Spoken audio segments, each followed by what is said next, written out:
визитата на делегация, водена от председателя на партията в Анкара. Уважаеми колеги, смятам, че тази визита е класически пример за партийна дипломация в полза на Република България. Аз избрах да говоря за визитата в Анкара точно в старопрестолния Търновград, защото, ще повторя, тази визита бе необходима. Срещата ни с президента на Република Турция бе преди всичко в полза на България. Имам три основания, с които искам да ви запозная. Три причини да смятам така. Първата. Няма нищо по-естествено председателя на ДПС да бъде в диалог с президента на Република Турция. Абсолютно противоестествено би било да не сме в диалог. Защото в Република Турция живеят стотици хиляди български граждани, които са там не по свой избор. Затова не приемам определението за тези няколко стотин хиляди български граждани в Турция, определението изселник, защото те са изселници по принуда. До сега не съм говорил по тази тема. За първи път ще направя анализ тук пред вас в Велико Търново. Поглеждам към Джейхан,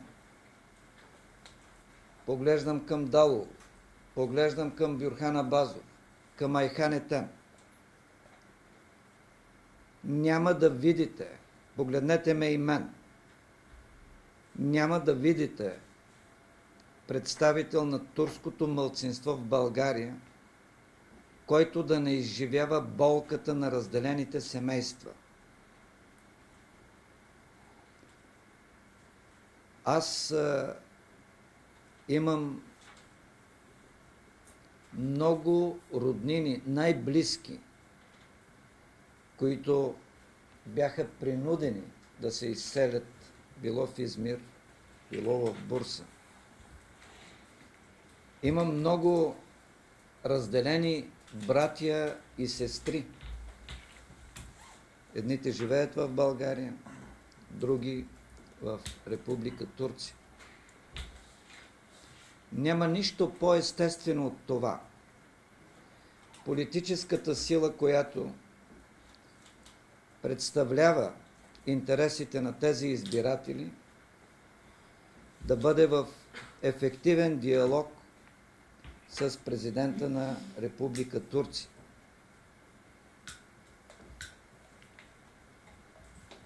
Освен това, не знам дали знаете, но при нас погребението е в деня на смъртта. Такъв е канонът. И аз лично съм ставал свидетел на трагедията.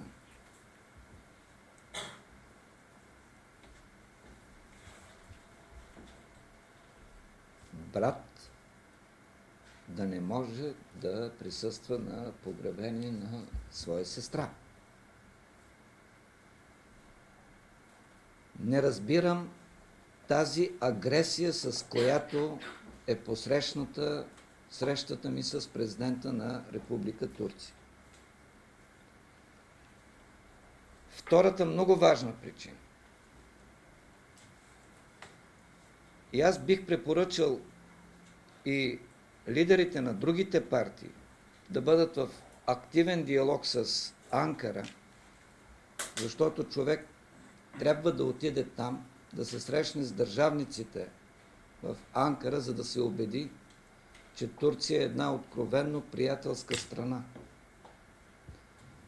Искам да ви припомня, че при неотдавнашната визита на сегашния министър-председател господин Ахмед Давутоглу, тогава в качеството му на министър на външните работи, той отговори на въпрос на журналист, мисля от BTV,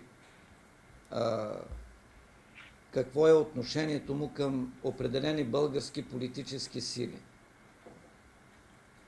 Това число и към ДПС, това число и към формацията на Корман Исмаилов. Неговият отговор беше класически пример за уважение към политическата система на една съседна страна и уважение към националната идентичност на всяка една партия в България. Той каза: ние подкрепяме всички партии от демократичния спектър с изключение на ксенофобските формации.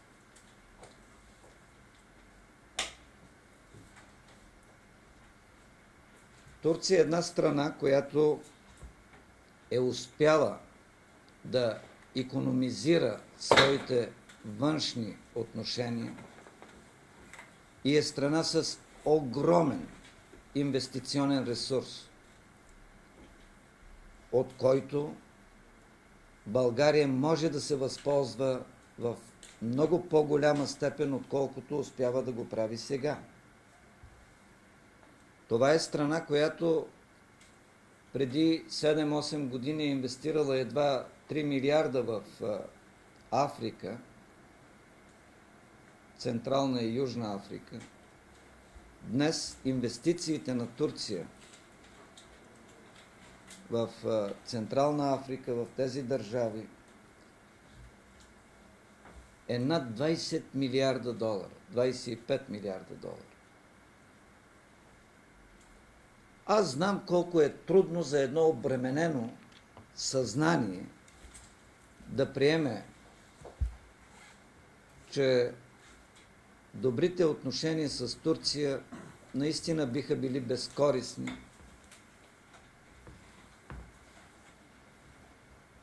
Защото усещам страх, включително от инвестициите по линия на турския бизнес. Едва ли не тези инвестиции се възприемат като някаква заплаха за суверенитета на България. Мисля, че е време с много активна дипломация от страна на всички нормални демократични партии в България да динамизираме двустранните отношения и да трансформираме добрите политически отношения в много по-активен търговски и икономически обмен. Това беше една от основните теми, които разисквахме с президента Таип Ердоган. Има трета много важна причина. Тя вече се разполага в геополитиката.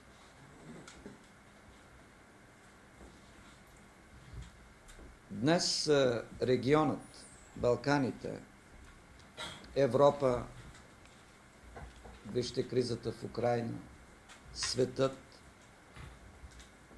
имам предвид кризата в Близкия изток, в Ирак, Сирия.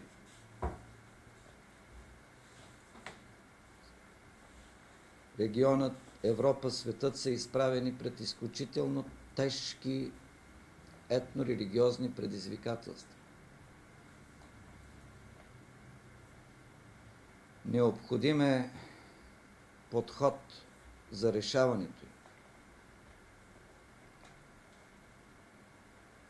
В този контекст българският етнически модел придобива ново измерение, нова стойност. Актуализира се геополитическата стойност на българския етнически модел, който съвместява принципите на националната държава с правата и свободите на етнорелигиозните различия, които абсолютно обективно, неизбежно населяват всяка една държава. Днес вие не можете да посочите моноетнична, монорелигиозна, монокултурна държава. Мултикултурализмът е естествено състояние на глобалния свят и трябва да се намери решение. Трябва да се балансират етнорелигиозните отношения. Как? Така както го правим в България. Уважение към принципа на националната държава, безусловно спазване на принципа на териториалната цялост и суверенитета на националната държава и наред с това гарантиране на равноправието, на правата и свободите на всички етнорелигиозни различия. Ако във всяка една страна се постигне този баланс, ако във всяка една страна се реализира модел близък до българския, светът няма да познава конфликтите, на които сме свидетели днес. Смятам, че Република Турция и Република България, като страни членки на НАТО, днес имат огромна роля за разширяването на зоната на цивилизационната сигурност на района и на света. Както виждате, ние тук в Търново въвеждаме понятието цивилизационна сигурност, зона на цивилизационна сигурност. Защото алтернативата на цивилизационната сигурност е военната намеса. Гарантирането на сигурността с военна сила. И през следващите години прогнозата е, че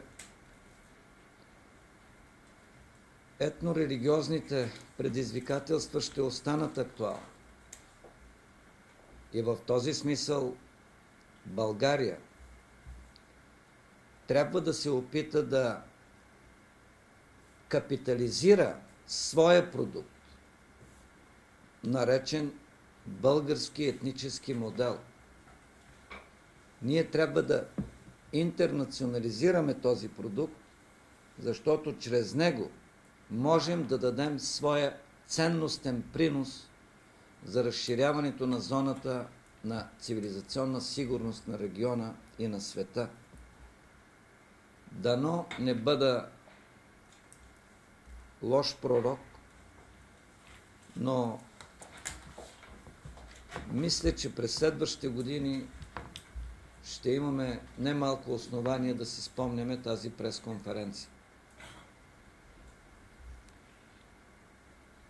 От тази гледна точка ще завърша с това, че очаквам срещата в Анкара да бъде оценена обективно, по-скоро да бъде приветствана, отколкото да бъде посрещната на нож с една агресия, която усещам от 2 дена. 3. Разбира се, аз тук дължа отговор на въпроса. Защо научихте за тази среща от турските медии, а не от прес-центъра на Движението за права и свободи? Изпреварвам въпроса ви. Ще отговоря доблестно.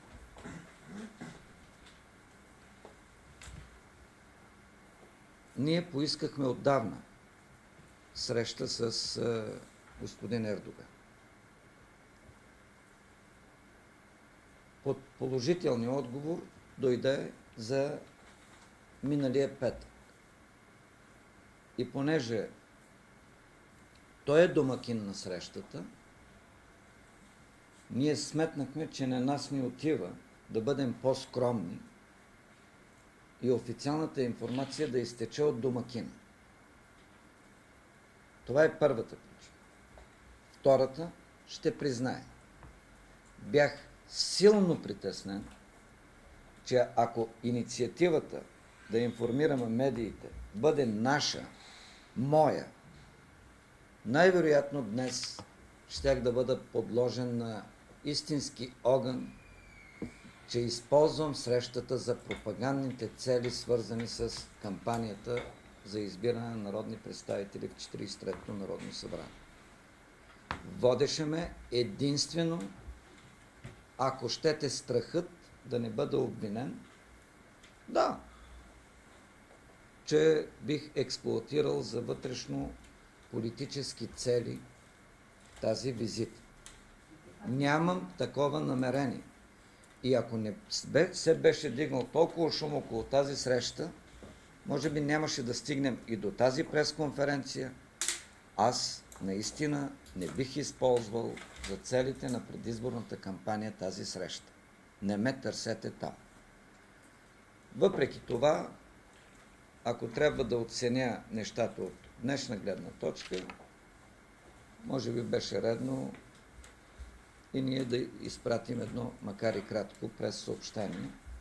Казах ви вече защо не съм го направил и поемам отговорността за това.